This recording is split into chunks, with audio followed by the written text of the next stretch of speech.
Hi, my name is Eyal Brower. I go to High Tech High in Liberty Station, oh my. And I am 17 years old.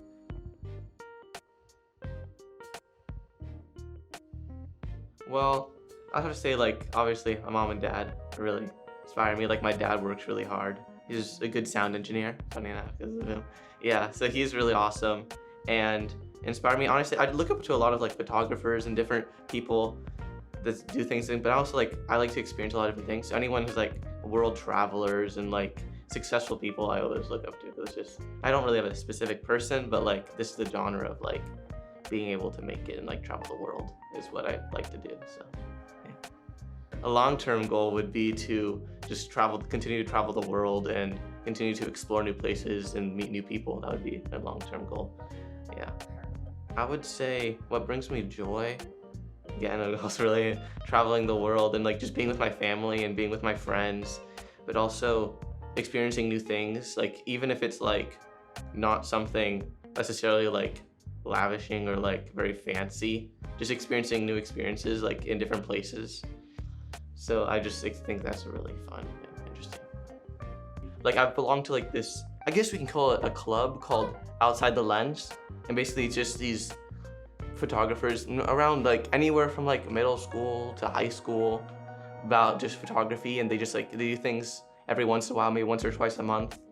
And they just do different things. Like I've done like maybe 2 days ago I did like a night walk just around downtown or kind of around downtown, yeah. And just photography, different things. We did a film photography workshop.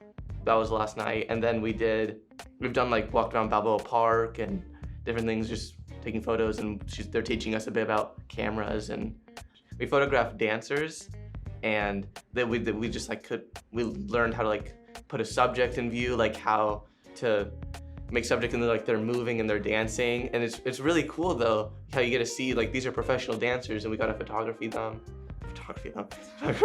we got to photograph them, and I got some cool photos, and then we did like a whole exhibition thing at one point. So yeah, it's just a really cool, fun club. Well, I'd have to say anything to do with like the ocean. I'm a really big ocean person, so like I like the ocean. So any like pollution to the ocean, it just hurts. Or like animals, especially like dogs and cats, like all animals. Like so any like animal like abuse or like the trafficking, all of that stuff just kind of hurt. Like it's a sad thing to think about, and it just hurts a bit. So that would be like a big, not so nice. So as in overcoming, so I have a little story. So when I was born, I basically collapsed, I guess you can say it. I flatlined, so I died. Well, not even quotations, because I actually died.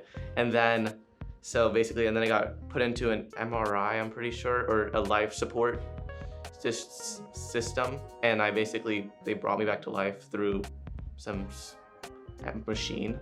And then I was stuck in there for like 3 months and didn't do anything. And then that was just right when I was born, and then I was stuck in there for around 3 months, which is like the max you can stay in that machine.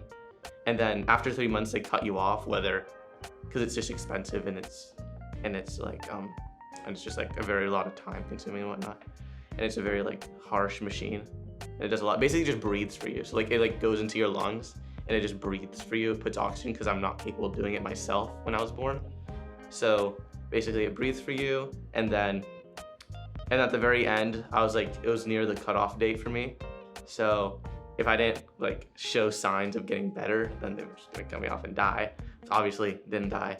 But basically like last couple days, I started breathing and wanting to breathe for myself. And so they took me off the machine and like they did all this other stuff, cleared my lungs and whatnot. And so I'm here today, so it works out. Because of this happened, I mean, I'm obviously fine, no major anything physical, but they did diagnose me with an IEP when I was in like 2nd grade. IEP is a visual learning disorder.